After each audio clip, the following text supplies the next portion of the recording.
পাকিস্তানে বড় আঘাত হানতে জোরে সোরে প্রস্তুতি চালাচ্ছে ভারত। টানা ভারত পাকিস্তান উত্তেজনার মধ্যে সীমান্তে শত শত ট্যাঙ্ক জড়ো করেছে ইসলামাবাদ, এমন ভিডিও এখন ভাইরাল। নিউ ইয়র্ক টাইমসের প্রতিবেদনটি বলছে, ভারত একটা বড় ধরনের হামলার প্রস্তুতি নিচ্ছে পাকিস্তানের বিরুদ্ধে। গেল কয়েকদিন যাবৎ আপনার শূন্য রেখায় দুই দেশের পক্ষ থেকেও হয়েছে গোলাগুলি। এই যখন পরিস্থিতি, ভারতের প্রধানমন্ত্রী নরেন্দ্র মোদী বিশ্বের প্রায় 12টি দেশের যারা প্রধান আছেন তাদের সাথে কথাবার্তা বলেছেন। আর এই কথাবার্তার পেছনের মূল উদ্দেশ্য হচ্ছে ভারত একটা সামরিক অভিযান চালাবে পাকিস্তানের বিরুদ্ধে। এই চাঞ্চল্যকর প্রতিবেদন প্রকাশের পরপরই পাকিস্তান জুড়ে দেখা দিয়েছে নানান দৃশ্যপট। কাশ্মীরে নিয়ন্ত্রণ রেখা বরাবর ভারতের একটি ড্রোনকে ভূপাতিত করেছে পাকিস্তানি বাহিনী। ওই ড্রোনটি আকাশসীমা লঙ্ঘন করে পাকিস্তানে ঢুকে গিয়েছিল বলে দাবি করা হচ্ছে। ভারত শুধুই পশ্চিম সীমান্ত নয়, লাদাখ, অরুণাচল ও সিকিমে হামলার সম্ভাব্যতাকে মাথায় রেখে সাজাচ্ছে যুদ্ধ প্রস্তুতি। কারণ যদি যুদ্ধ বেঁধেই যায় তাহলে পাকিস্তান পাশে পাচ্ছে পরীক্ষিত বন্ধু চীন ও তুরস্ককে। চীনের পক্ষ থেকে স্পষ্ট বার্তা দেওয়া হয়েছে, বেইজিং পাশেই আছে পাকিস্তান। ঘরের বাইরে দিল্লির রাজপথ নিস্তব্ধ, কিন্তু এই ঘরের ভেতর একটি ঝড় তৈরি হচ্ছে, একটি সিদ্ধান্তের ঝড় যা দক্ষিণ এশিয়ার ভূ রাজনীতিকে চিরতরে বদলে দিতে পারে। আমরা পাকিস্তানকে শায়েস্তা করব। মোদির কণ্ঠে এক অদ্ভুত শান্তি, যেন তিনি কোনো সাধারণ কথা বলছেন। সিন্ধু নদীর পানি বন্ধ করা হবে, তারা বুঝবে ভারত আর নীরব থাকবে না। আরেকজন বিজেপি নেতা বললেন, শুধু পাকিস্তান কেন, বাংলাদেশকেও শেষ করে দিন। ঘরে উপস্থিত সবাই নিশ্চুপ, কিন্তু এই নীরবতার পেছনে লুকিয়ে আছে এক ভয়ঙ্কর সম্ভাবনা, একটি পানির যুদ্ধের সম্ভাবনা যা বন্দুক বা বোমার চেয়েও ধ্বংসাত্মক হতে পারে। আসসালামু আলাইকুম দর্শক, নতুন একটা নিউজে আপনাকে স্বাগতম। প্রিয় দর্শক, ভারতীয় বিএসএফ কে হাতে নাতে ধরে ফেলল বিজিবি ও গ্রামবাসী, ভিডিও ভাইরাল, দেশ জুড়ে আলোচনার ঝড়। এদিকে ভারতীয় ড্রোন ভূপতিত করল পাকিস্তান। ভারত পাকিস্তান সীমান্তে ব্যাপক উত্তেজনা। পাকিস্তান ও বাংলাদেশকে ধ্বংস করতে মোদির গভীর চক্রান্ত ফাঁস। পানি নিয়ে নতুন করে একই সর্বনাশা খেলায় নামলো ভারত, জানা গেল চাঞ্চল্যকর তথ্য। অপরদিকে ভারতের বিরুদ্ধে যুদ্ধের চূড়ান্ত প্রস্তুতি পাকিস্তানের। চীন পাকিস্তানের যৌথ পরিকল্পনা, প্রস্তুত যুদ্ধ বিমান, সাবমেরিন, ট্যাঙ্ক। ভারতকে মাটির সাথে মিশিয়ে দিতে চূড়ান্ত ছক কষল মিত্র দুই দেশ। ভারত পাকিস্তান যুদ্ধের সর্বশেষ খবর, বিএসএফ কে বিজিবির হাতে নাতে ধরার ভিডিও ভাইরাল। ভারতীয় যুদ্ধ ড্রোন ধ্বংস, পাকিস্তান ও বাংলাদেশকে ধ্বংস করতে পানি নিয়ে মোদির গভীর ষড়যন্ত্র ফাঁস এবং চীন পাকিস্তান মিলে মোদিকে সাইজ করার ঘটনা ও প্রেক্ষাপট নিয়ে করা আমাদের আজকের ভিডিওটি অত্যন্ত গুরুত্বপূর্ণ। ভিডিওটি শুরু থেকে শেষ পর্যন্ত ধৈর্য সহকারে দেখে একটি লাইক দিয়ে সবাইকে শেয়ার করে দিন। আমাদের চ্যানেলে নতুন হলে চ্যানেলটি সাবস্ক্রাইব করে পাশে থাকা বেল আইকনে ক্লিক করে রাখুন। আমাদের ভিডিওটি আপনি বাংলাদেশের কোন জেলায় বসে দেখছেন বা শুনছেন সেটি অবশ্যই কমেন্ট বক্সে কমেন্ট করে জানিয়ে দিতে ভুলবেন না।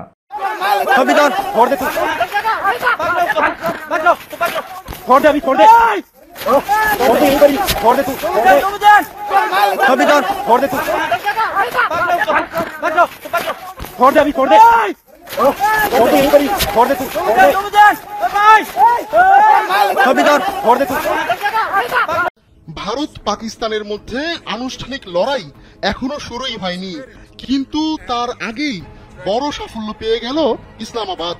কাশ্মীরে নিয়ন্ত্রণ রেখা বরাবর ভারতের একটি ড্রোনকে ভূপাতিত করেছে পাকিস্তানি বাহিনী।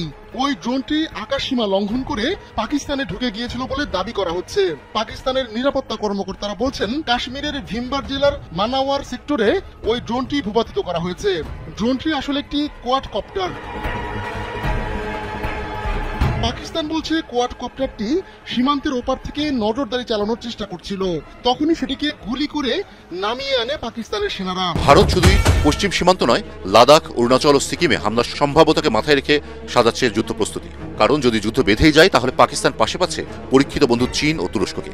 চীনের পক্ষ থেকে স্পষ্ট বার্তা দেওয়া হয়েছে, বেইজিং পাশেই আছে পাকিস্তান। দেখা যাচ্ছে পেহেলগামে সন্ত্রাসী হামলার ইস্যুতে পাকিস্তান ও চীন একই সুরে কথা বলছে। পাকিস্তানের প্রধানমন্ত্রী শাহবাজ শরীফ আগেই জানিয়েছেন, কাশ্মীর হামলার আন্তর্জাতিক তদন্তে তারা রাজি। এর একদিন পরেই চীনও ঠিক সেই কথাই বলেছে। সুতরাং পাকিস্তানের সঙ্গে সংঘাতের সুযোগে চীন যে লাদাখ, অরুণাচল, সিকিমে আবার হানা দিয়ে ভারতীয় ভূখণ্ডে ঢুকে পড়বে না সেই নিশ্চয়তা নেই, বরং ভারতীয় সামরিক বাহিনী যাতে দুই ফ্রন্টে ভাগ হয়ে নাস্তানাবুদ হয় সেই প্ল্যানই সাজাচ্ছে পাকিস্তান ও চীন।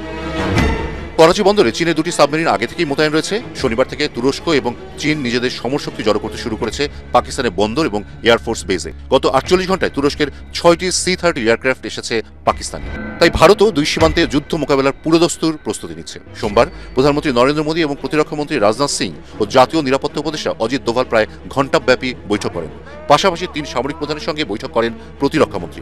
এদিকে বন্ধু রাষ্ট্রের সমর্থনে বিভিন্ন দেশের সঙ্গে যোগাযোগ চালাচ্ছেন পররাষ্ট্রমন্ত্রী এস জয়শঙ্কর। আর সমরসজ্জা তৈরি হচ্ছে পাকিস্তান ও চীন দুই সীমান্তেই। এদিকে ভারতের সম্ভাব্য আক্রমণ প্রতিহত করতে পাকিস্তান করাচিকে মুড়ে দিয়েছে কঠোর নিরাপত্তার বলয়। সর্বাধিক F-16, J-10 এবং JF-17 মোতায়েন করা হয়েছে করাচিতে। ভারতও বসে নেই। রয়টার্স বলছে ভারত নৌবাহিনীর জন্য $741 কোটি ফ্রান্সের কাছ থেকে পঞ্চম প্রজন্মের আরো 26টি রাফায়েল যুদ্ধবিমান কিনছে। এরই মধ্যে সংক্রান্ত চুক্তিও স্বাক্ষর হয়েছে। সমর বিশেষজ্ঞদের অনুমান, ভারত যদি সত্যিই যুদ্ধ শুরু করে তাহলে রণকৌশল নিছক বিমান, নৌ এবং সেনাবাহিনীর সরাসরি আক্রমণের উপরে সীমাবদ্ধ থাকবে না। যুদ্ধে জিততে চালাবে সাইবার এবং স্পেস অ্যাটাক। পাকিস্তানের মিলিটারি কমান্ড নেটওয়ার্ক ও সিগন্যালিং সিস্টেমে আঘাত এনে কমিউনিকেশন বিপর্যস্ত করে দিতে পারে। ঠিক একইভাবে ডিফেন্স স্পেস এজেন্সির টার্গেট হতে পারে পাকিস্তানের মিলিটারি স্যাটেলাইট নেটওয়ার্ক। এর পাশাপাশি ভারত জানার চেষ্টা করছে কোথায় কোথায় আছে জঙ্গিদের হাইড আউট। এই নিশানায় বিমান বাহিনী লক্ষ্যভেদের জন্য প্রস্তুতি নিচ্ছে ড্রোন অ্যাটাকের। দিল্লির প্রধানমন্ত্রীর কার্যালয় একটি ছোট ঘরে আলো জ্বলছে। ঘরের মাঝখানে একটি ম্যাপ, যার উপর দিয়ে সিন্ধু নদীর নীল রেখা সাপের মতো বয়ে চলেছে। নরেন্দ্র মোদী তার চিরাচরিত শান্ত কিন্তু দৃঢ় দৃষ্টিতে মানচিত্রের দিকে তাকিয়ে। তার পাশে বিজেপির কয়েকজন শীর্ষ নেতা, তাদের মুখে উত্তেজনা আর উদ্বেগের মিশ্রণ। ঘরের বাইরে দিল্লির রাজপথ নিস্তব্ধ, কিন্তু এই ঘরের ভেতর একটি ঝড় তৈরি হচ্ছে, একটি সিদ্ধান্তের ঝড়, যা দক্ষিণ এশিয়ার ভূ রাজনীতিকে চিরতরে বদলে দিতে পারে। আমরা পাকিস্তানকে শায়েস্তা করব। মোদীর কণ্ঠে এক অদ্ভুত শান্তি, যেন তিনি কোনো সাধারণ কথা বলছেন। সিন্ধু নদীর পানি বন্ধ করা হবে, তারা বুঝবে ভারত আর নীরব থাকবে না। আরেকজন বিজেপি নেতা বললেন, শুধু পাকিস্তান কেন, বাংলাদেশকেও শেষ করে দিন। ঘরে উপস্থিত সবাই নিশ্চুপ, কিন্তু এই নীরবতার পেছনে লুকিয়ে আছে এক ভয়ঙ্কর সম্ভাবনা, একটি পানির যুদ্ধের সম্ভাবনা, যা বন্দুক বা বোমার চেয়েও ধ্বংসাত্মক হতে পারে।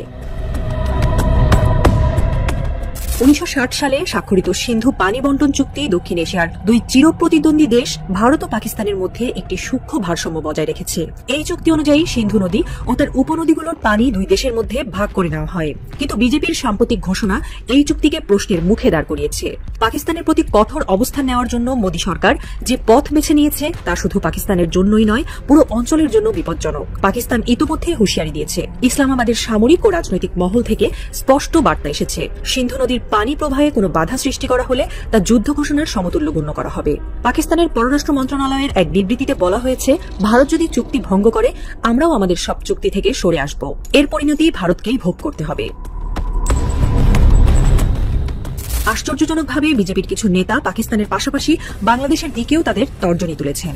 তারা দাবি করছেন, বাংলাদেশের সঙ্গে পানি বন্টন নিয়েও ভারতের কঠোর অবস্থান নেওয়া উচিত। এই বক্তব্য বাংলাদেশের তীব্র প্রতিক্রিয়ার জন্ম দিয়েছে। ঢাকার রাজনৈতিক মহল এই হুমকিকে ভারতের আঞ্চলিক আধিপত্যের প্রকাশ হিসেবে দেখছে। নাম প্রকাশ না করার শর্তে বাংলাদেশের কূটনীতিকরা বলছেন, পানি আমাদের জীবন, এটি নিয়ে রাজনৈতিক করা মানে আমাদের অস্তিত্বের সঙ্গে খেলা।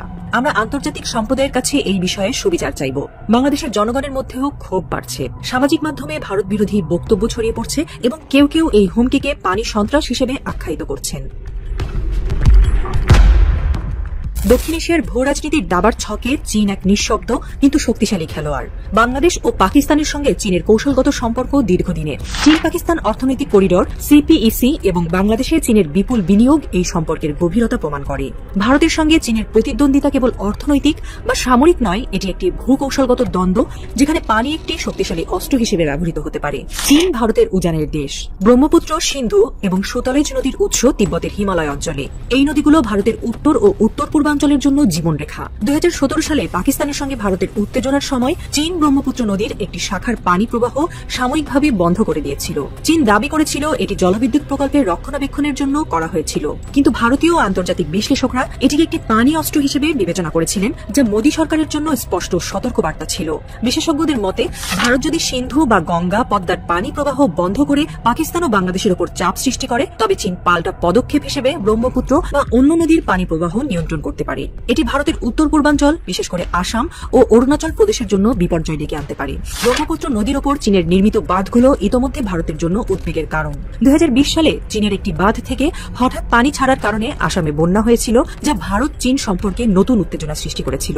চীনের এই কৌশলগত সুবিধার পাশাপাশি তার সামরিক ও অর্থনৈতিক শক্তিও ভারতের জন্য চ্যালেঞ্জ। পাকিস্তান ও বাংলাদেশের প্রতি চীনের সমর্থন কেবল কূটনৈতিক নয়, এটি অস্ত্র সরবরাহ, অবকাঠামো উন্নয়ন এবং আর্থিক ঋণের মাধ্যমে প্রকাশ পায়। ভারত যদি পানি নিয়ে যুদ্ধ শুরু করে, তবে চীন তার মিত্রদের পাশে দাঁড়িয়ে ভারতের উপর বহুমুখী চাপ প্রয়োগ করতে পারে। এটি কেবল পানি প্রবাহ বন্ধের মধ্যে সীমাবদ্ধ থাকবে না, বরং বাণিজ্য, সীমান্ত উত্তেজনা এবং আন্তর্জাতিক মঞ্চে ভারতের বিচ্ছিন্নতার মাধ্যমেও প্রকাশ পেতে পারে। পানির যুদ্ধ কোনো সাধারণ সামরিক সংঘাত নয়, এটি এমন একটি যুদ্ধ যার প্রভাব লাখো মানুষের জীবন, অর্থনীতি এবং সামাজিক স্থিতিশীলতার উপর পড়বে। নিউ ইয়র্ক টাইমসের প্রতিবেদনটি বলছে, ভারত একটা বড় ধরনের হামলার প্রস্তুতি নিচ্ছে পাকিস্তানের বিরুদ্ধে।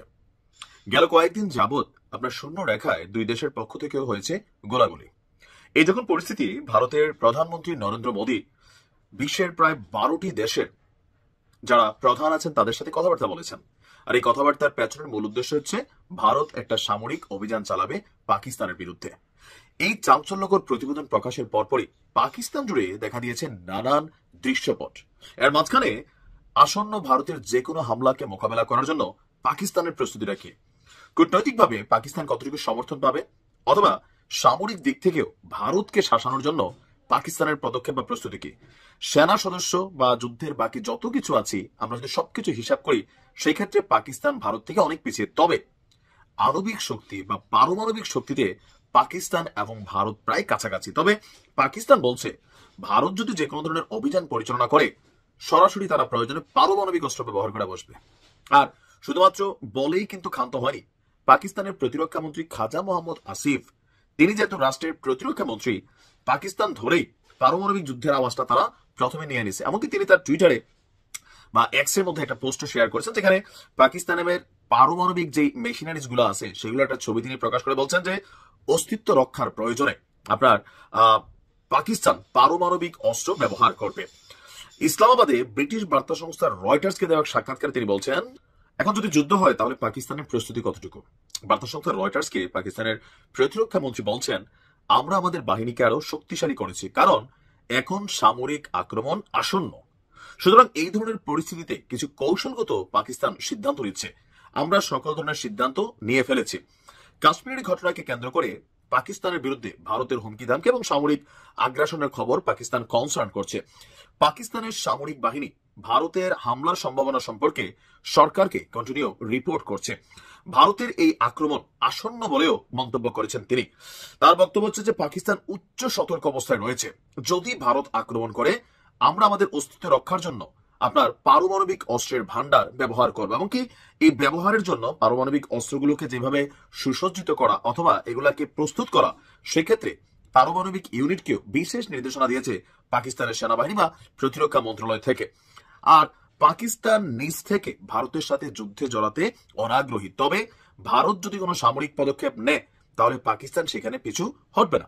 এখন আপনি ভাবতে পারেন, যদি ভারত এবং পাকিস্তানের মধ্যে আমাদের এই সকল নিউজ আমরা অনেকে খুশি হচ্ছে, কিন্তু আমাদের একটা জিনিস মাথায় রাখতে হবে যে আমাদের তিন দিকে কিন্তু ভারত। তো যদি ভারতের সাথে যুদ্ধটা আসলে হয়ে যায়, পারমাণবিক অস্ত্রের ব্যবহার তৈরি হয়, তাহলে 2025 সম্পর্কে বাবা ভাঙার যে ভবিষ্যৎবাণী আছে যে পৃথিবী ধ্বংসের শুরুর দিকে যাবে, তাহলে কি সেই ভবিষ্যৎবাণীগুলো বাস্তব হয়ে যাচ্ছে? আপনি মধ্যপ্রাচ্যের অবস্থা দেখেন, ইউরোপের অবস্থা দেখেন, সর্বশেষ এশিয়ার অবস্থা দেখেন। তার মানে বিশ্ব জুড়ে একটা টোটালি যুদ্ধ পরিস্থিতি। তবে ভারত পাকিস্তান যুদ্ধ হলে এটা হবে রাশিয়া ইউক্রেনের চেয়েও বড়। ইভেন ইসরায়েল এবং ফিলিস্তিনের মধ্যে যে যুদ্ধ হচ্ছে, এগুলো সকল যুদ্ধকে ছাপিয়ে যাবে।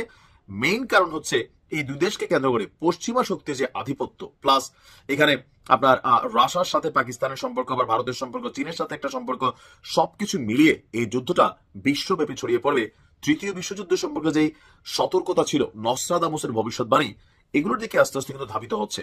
এখন ভারতের এমন বক্তব্যে, পাকিস্তানের এমন বক্তব্যের পর ভারত কোন রকম বক্তব্য না দিলেও ভারত কিন্তু সামরিক আগ্রাসনের দিকেই যাচ্ছে, এটা গতকালকে থেকে মেক শিওর হয়ে গেছে। এখন হয়তো সময়ের অপেক্ষা, কখন কোথায় ছোট আকারে বড় আকারে যুদ্ধ শুরু হয় সেটা হয়তো বোঝা যাবে। এদিকে কাশ্মীরে পুনরায় হামলার সংখ্যা, বন্ধ 48টি পর্যটন কেন্দ্র। পেহেলগামে সন্ত্রাসী হামলার এক সপ্তাহ পার না হতেই পুনরায় হামলার বিষয়ে সতর্ক করেছেন ভারতের গোয়েন্দা সংস্থাগুলো। সতর্কতা স্বরূপ ওই অঞ্চলে 87টি পর্যটন কেন্দ্রের মধ্যে 48টি বন্ধ করে দিয়েছে প্রশাসন। এই খবর দিয়েছে অনলাইন ইন্ডিয়া টুডে। একাধিক সূত্রের বরাত দিয়ে সংবাদ মাধ্যমটি জানিয়েছে, পেহেলগামে হামলার পর উপত্যকাটির আরও বেশ কিছু গুপ্ত সন্ত্রাসী সংগঠন সক্রিয় হয়েছে এবং তাদেরকে হামলার নির্দেশনা দেওয়া হয়েছে। 22 22 এপ্রিলের ওই হামলার পর আবারও হামলার পরিকল্পনা করছে ওই সন্ত্রাসী সংগঠনগুলো। এই ক্ষেত্রে তারা স্থানীয় ব্যক্তি এবং নিরাপত্তা বাহিনীকে লক্ষ্যবস্তু করার পরিকল্পনা করেছে বলে জানিয়েছে গোয়েন্দা সূত্র। তারা এর জন্য পাকিস্তানের গোয়েন্দা সংস্থাগুলোর দিকে ইঙ্গিত করছে, যদিও এ বিষয়ে প্রমাণ হাজির করতে পারেনি ইন্ডিয়া টুডের কথিত এসব সূত্র। সংবাদ মাধ্যমটি বলছে তাদের সূত্র ইঙ্গিত দিয়েছে যে শ্রীনগর এবং গন্ডারবাল জেলার অস্থানীয় ব্যক্তি, সিআইডি কর্মী এবং কাশ্মীরি পণ্ডিতদের লক্ষ্য করে হামলার পরিকল্পনা করছে পাকিস্তানের গোয়েন্দা সংস্থার inter services intelligence ISI. India টুডের সূত্র মতে ভারতীয় গোয়েন্দার প্রতিবেদন থেকে জানা যাচ্ছে যে উত্তর, মধ্য এবং দক্ষিণ কাশ্মীর জুড়ে সক্রিয় সন্ত্রাসীরাও টার্গেট কিলিং এর পরিকল্পনা করছে। পহেলগামে হামলার পর স্থানীয় সন্ত্রাসীদের বাড়িঘর ধ্বংসের প্রতিশোধ হিসেবে নতুন করে আরও বৃহৎ হামলার পরিকল্পনা করা হচ্ছে। উল্লেখ্য, গত সপ্তাহের মঙ্গলবার ভারত শাসিত কাশ্মীরের পেহেলগামে আতর্কিত হামলা চালায় একদল সন্ত্রাসী। এতে 26 জন পর্যটক নিহত হন। এই ঘটনাকে কেন্দ্র করে ভারত পাকিস্তান সম্পর্কে এখন চরম উত্তেজনায় পৌঁছেছে। পাল্টাপাল্টি পদক্ষেপ নিয়েছে উভয় দেশ।